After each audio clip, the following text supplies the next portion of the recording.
Didn't they say that he f***ed everybody, men and women? Oh yeah, he banged everybody. Everybody. Yeah, and then it came out he was banging the guy with the big dick in Cuba. He'd anything. He'd a mailbox. Before his death in 2004, Marlon Brando's most scandalous affairs remained Hollywood's biggest secret. Marlon Brando would sleep with anybody. He slept with Richard Pryor, he slept with James Baldwin, he claims he also slept with Marvin Gaye. From legendary comedians to soul music icons, and even acclaimed writers. We actually got in touch with Richard Pryor's widow, Jennifer Pryor, and she, well, she actually kind of laughed. I think Brad spoke to her and she said, yeah, hell yeah, he did. Yeah.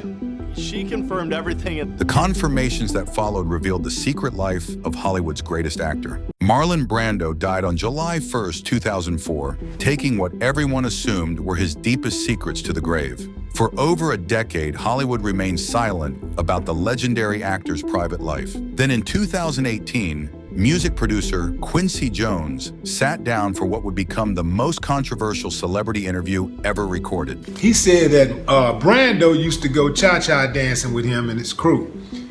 He said he could dance his ass off. He was the most charming motherfucker you ever want to meet. Jones had known Brando personally since the 1960s, when both men were at the height of their careers. They moved in the same Hollywood circles, attended the same parties, and shared the same social scene. But what Jones witnessed during those decades would shatter Brando's carefully constructed public image forever. During the Vulture magazine interview, Jones casually dropped bombshells about Brando's relationships that sent shockwaves through the entertainment industry. He didn't just hint at bisexuality. He named specific names, including some of the most famous entertainers of the 20th century. What made Jones's revelations particularly explosive was that they weren't coming from a tabloid journalist or celebrity gossip columnist. This was Quincy Jones, a 28-time Grammy Award winner, producer of Michael Jackson's Thriller, and one of the most respected figures in entertainment history. When someone of his stature makes such claims, the industry listens. He'd anything. He'd a mailbox. This wasn't gossip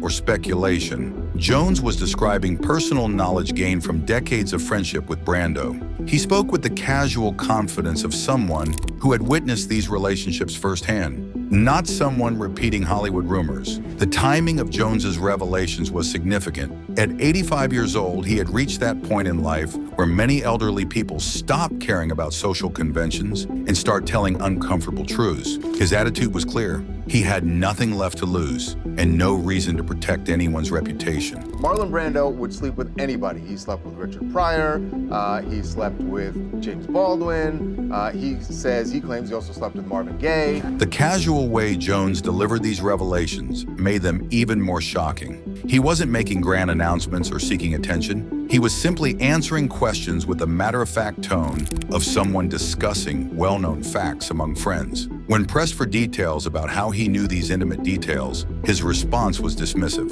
"Come on, man." But what many people didn't realize was that Brando had actually been open about his bisexuality decades earlier. In 1976, during an interview with a French journalist, Brando made a statement that was largely overlooked by mainstream American media. Is so much in fashion, it no longer makes news. Like a large number of men, I too have had experiences, and I am not ashamed. But Jones's claims would need verification before the world would accept them as truth. What happened next transformed the Hollywood scandal into confirmed history. The entertainment world was still reeling from Quincy Jones's explosive claims when TMZ decided to investigate. Their target was Jennifer Lee Pryor, Richard Pryor's widow and the person who would know the truth about her late husband's most intimate relationships. Crazy. Mind-blowing. But what's crazier is that Richard Pryor's widow actually just confirmed that. Jennifer's response wasn't defensive or shocked, it was almost amused. Her casual confirmation suggested that Pryor's bisexuality wasn't a secret within his inner circle, even if the general public had never known about it. She didn't just confirm the Brando relationship, she provided context that made it seem like a normal part of Pryor's life. The revelation was particularly stunning because Richard Pryor had been one of America's most beloved comedians, known for his raw, honest comedy about race, relationships, and social issues. His stage persona was aggressively heterosexual, filled with stories about women and relationships that never hinted at same experiences. Pryor had been married 7 times to 5 different women, including Jennifer twice, once in 1981 and again in 2001. She also kind of said that, you know what, it was the 70s, that's when the were still good. A lot of quaaludes were going around at these parties, and these guys were artists, so they were more than willing to experiment with different things.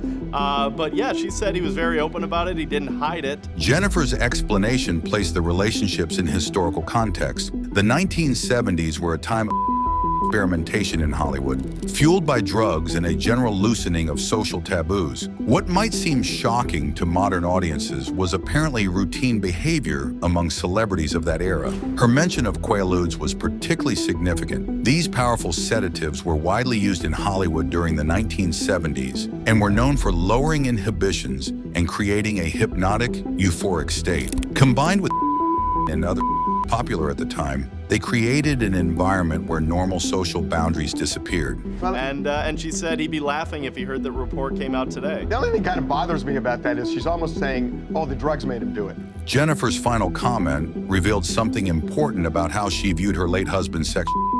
She suggested that Pryor would have found the public reaction amusing rather than shameful, indicating that he had been comfortable with his bisexuality. Her objection to the drugs made him do it narrative suggested that Pryor's relationships with men weren't just fueled experiments. They were genuine expressions of sexual identity. She also revealed that Pryor had documented his experiences extensively in personal diaries that she planned to publish. He really discusses his bisexuality in a very nuanced and profound way, she told Vulture in a follow-up interview. This documentation would provide concrete evidence of relationships that had previously existed only in whispered rumors and industry speculation. This confirmation from Pryor's widow gave credibility to all of Quincy Jones's claims. If he was right about Richard Pryor, then his other revelations about Marlon Brando's secret affairs suddenly seem much more believable. While the world was digesting the shocking news about Brando's relationships with men, another story emerged that revealed his complex relationship with women. Rita Moreno, the legendary actress and singer, had been speaking publicly about her tumultuous 8-year relationship with Brando since the 1990s. But few people understood how her story connected to the larger pattern of Brando's behavior. It was an 8-year relationship.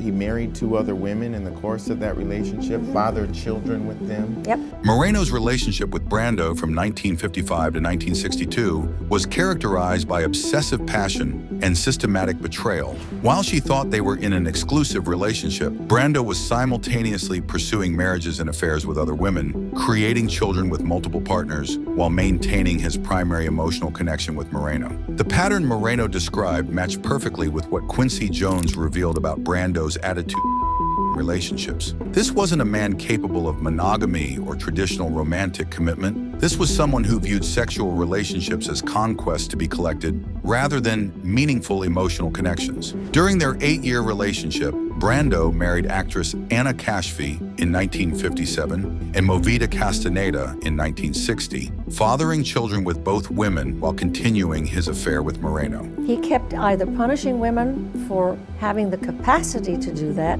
to men, and he kept punishing himself by finding women who were very often not reliable. Moreno's psychological analysis of Brando revealed the emotional damage that drove his compulsive behavior. His mother had been an alcoholic who repeatedly disappointed him throughout his childhood, creating deep-seated trust issues with women that he never resolved. Instead of seeking therapy or healing, he acted out these traumas, conquest, and emotional manipulation. This psychological framework helps explain how Brando could maintain simultaneous relationships with both men and women without seeing any contradiction. For him, wasn't about emotional connection or romantic love. It was about power, control, and the temporary filling of an emotional void created by childhood trauma. So one time, I find a lady's underwear in his house, and I go home brokenhearted, hurt, angry, just destroyed. The discovery of another woman's underwear in Brando's house was just one incident in years of systematic betrayal. But Moreno's response to this particular betrayal became legendary in Hollywood lore. The next day, she received a phone call from Colonel Parker, Elvis Presley's manager, asking if she wanted to meet the King of Rock and Roll. Moreno's decision to date Elvis as revenge against Brando created one of Hollywood's most famous love triangles, but it also revealed something important about the entertainment industry of that era. The same freedom that allowed Brando to maintain multiple relationships also gave women like Moreno the power to fight back using the same weapons. This interconnected web of celebrity relationships would become a recurring theme in Brando's life, creating a complex network of affairs, betrayals, and power struggles that continued throughout his career. What made Brando's behavior particularly shocking was that it occurred during the 1950s and 1960s, when Hollywood maintained strict moral codes and public scandals could destroy careers overnight. Among all of Quincy Jones's shocking revelations about Marlon Brando's secret affairs, perhaps none was more surprising than his claim about Marvin Gaye.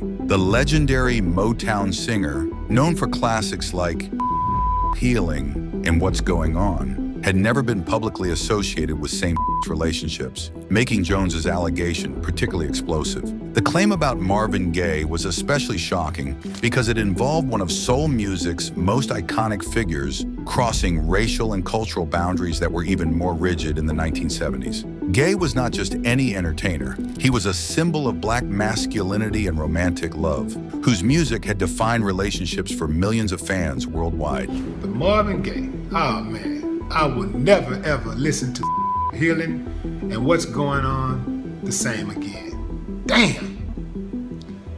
Oh man. The reaction from the person discussing Jones's claims revealed how shocking this particular revelation was. While Richard Pryor's bisexuality could be rationalized through his comedy and public persona, Marvin Gaye represented something different, a soul music icon whose entire public image was built around heterosexual romantic relationships. Gaye's music was deeply rooted in themes of spiritual and romantic love, often exploring the connection between desire and religious devotion. Songs like Healing and Let's Get It On had made him an icon of masculine in the black community. The idea that he had secretly engaged in same-sex relationships challenged fundamental assumptions about his identity and artistry. Didn't they say that he f***ed everybody, men and women? Oh yeah, he banged everybody. Everybody. Yeah, and then it came out he was banging the guy with the big dick in Cuba.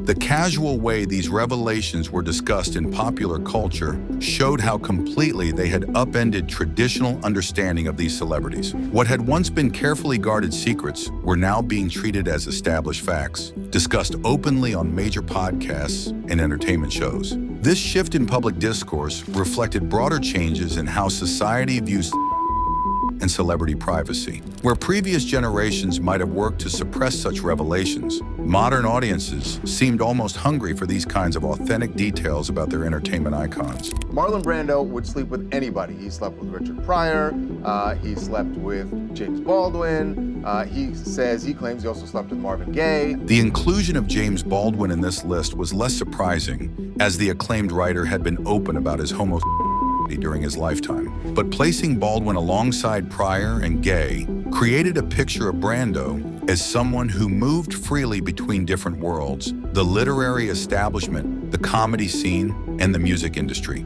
collecting conquests across all boundaries of race, profession, orientation. What made these revelations particularly credible was Jones's position within the music industry. As a producer and arranger who worked with virtually every major artist of the era, he would have had intimate knowledge of the personal lives of musicians like Marvin Gaye. His claims weren't based on gossip or speculation. They came from someone who was personally present in the studios and social circles where these relationships developed. Jones's allegations were also significant because they suggested that Brando's appetite crossed not just gender lines, but also racial boundaries in an era when interracial relationships were still taboo in much of America. The idea that a white movie star and a black soul singer had been intimate challenged social conventions on multiple levels. When Quincy Jones's explosive interview was published, Hollywood's response revealed the entertainment industry's complex relationship with celebrity secrets. Rather than rushing to defend or deny the allegations, most industry figures remained conspicuously silent, suggesting that Jones's claims weren't news to those who had lived through that era. The immediate aftermath of the Jones interview was unprecedented in celebrity journalism. Within hours hours of publication, the Vulture article had been shared millions of times across social media platforms. Entertainment news shows scrambled to book experts and insiders who could provide context for the explosive allegations. The story dominated entertainment news cycles for weeks. Listen, Quincy is a friend of mine. You're not going to get me to say one thing. Quincy Jones discovered me for the color purple honey. Oprah Winfrey's careful response to Jones's interview demonstrated the delicate position many celebrities found themselves in. While she clearly disagreed with some of his statements, she couldn't completely dismiss him because of their long professional relationship and his undeniable contributions to entertainment history. This diplomatic approach became the standard response throughout Hollywood. Few people were willing to directly contradict Jones's claims about Brando, Pryor, or Gaye, but they also weren't eager to validate or expand upon them. The silence suggested that these stories might have been open secrets within industry circles, even if they had never been discussed publicly. No, I mean, the publicist was there at the beginning just to make introductions and then left, and everyone else left. He would have other people come in and out occasionally. David Marchese, the journalist who conducted the Jones interview, revealed that it had been conducted without handlers or publicists managing the conversation. This explained why Jones felt free to make such explosive claims. He wasn't being filtered or guided by media professionals whose job was to protect celebrity reputations. The absence of PR management during such a high-profile interview was almost unprecedented in modern celebrity journalism. Most major stars surround themselves with teams designed to prevent exactly the kind of revelations that Jones provided. His willingness to speak without such protection suggested either remarkable confidence in his claims or a deliberate decision to finally tell stories he had kept secret for decades. I think particularly in regards to the Ivanka stuff, I got the sense that maybe, I don't know the details, but maybe there's a little bit of embellishing going on. Even the interviewer expressed some skepticism about certain claims, particularly Jones's assertion that he had dated Ivanka Trump. This selective doubt was interesting. It suggested that some of Jones's stories seemed more credible than others, based on the interviewer's assessment of his demeanor and the plausibility of the claims. The fact that the Brando allegations weren't questioned in the same way indicated that they seemed more believable to someone who had spent hours talking with Jones face to face. This professional journalist's instinct about which stories rang true and which seemed exaggerated provided important context for evaluating the overall credibility of the interview. However, the revelations weren't without controversy. Some family members pushed back against Jones's claims. Rain Pryor, Richard's daughter, denied the allegations about her father, calling Jennifer Lee Pryor his so-called widow, and suggesting that Jones was losing his mind and seeking publicity. Similarly, Miko Brando, Marlon's son, issued a statement to TMZ expressing disappointment with Jones's comments and calling them wrongful. The confirmation of Marlon Brando's secret affairs has fundamentally altered how film historians, critics, and fans understand one of cinema's greatest actors. What once seemed like the story of a tortured heterosexual artist struggling with fame and family trauma now appears to be the far more complex story of a fluid individual whose private life was as revolutionary as his acting technique. The revelations also forced a reconsideration of Brando's 1976 statement about his bisexuality, which had been largely ignored by American media at the time. "I have never paid much attention to what people think about me," Brando had said, "but if there is someone who is convinced that Jack Nicholson and I are lovers, may they continue to do so. I find it amusing." This comment, made decades before Jones's revelations, now seem prophetic rather than dismissive. All of those people, literally all of them, wanted to become actors because of Marlon Brando. And he so rewrote the idea of what it was, what it could be. Edward Norton's analysis of Brando's influence on acting takes on new meaning when viewed through the lens of his sexual revelations. Brando didn't just revolutionize screen acting, he revolutionized the entire concept of masculine celebrity, creating a template for fame that included both public machismo and private sexual freedom. The actors who followed Brando's example, Dustin Hoffman, Al Pacino, Robert De Niro, adopted his acting methods and his approach to fame, but none achieved his level of sexual liberation. They remained bound by more traditional expectations of celebrity behavior, making Brando's secret life even more remarkable by comparison. It's the fact that he was actually kind of in touch with his emotional life. It's not that he was like so macho at all. It's that he looked that way, but he actually had this like poetic sensitivity. Norton's observation about Brando's emotional accessibility now seems prophetic. The poetic sensitivity that made his performances so powerful may have been directly connected to his willingness to explore all aspects of human experience, including relationships that cross traditional gender boundaries. This emotional fluidity that made him a great actor was the same quality that allowed him to move freely between relationships with men and women without apparent internal conflict. In an era when most men were rigidly defined by heterosexual masculinity, Brando had achieved a kind of sexual and emotional freedom that wouldn't become culturally acceptable for decades. And in walks this very glamorous girl, and I thought I don't like that too much. And But then she started chatting you about using curry or something? Yeah, she told me because I was breastfeeding my baby. Even Brando's ex-wife's stories about his affairs take on new meaning when viewed alongside the revelations about his relationships with men. Her account of him bringing a mistress to their home while she was breastfeeding their child wasn't just marital betrayal. It was part of a much larger pattern of sexual boundary crossing that extended far beyond what she knew at the time. The woman Brando brought home was just one visible piece of a sexual life that included relationships across every conceivable boundary. His wife was dealing with what she thought was simple adultery, but she was actually confronting someone whose sexual appetites were far more complex and extensive than she could have imagined. The revelation of Brando's true sexual history doesn't diminish his artistic achievements. If anything, it helps explain the emotional depth and authenticity that made his performances so powerful. He was drawing from a well of human experience that was far deeper and more diverse than anyone realized, bringing that emotional complexity to roles that continue to influence actors today. Quincy Jones's decision to finally tell these stories has given the world a more complete picture of one of entertainment's most enigmatic figures. The Godfather, the symbol of masculine power and control, was actually living a secret life that challenged every assumption about sexuality, celebrity, and personal freedom in 20th century America. In February 2018, just weeks after the explosive interview, Jones posted an apology on social media saying his 6 daughters had staged a family intervention and that he had learned his lesson about speaking so candidly. Anyway, that's it for the video, folks. Bye.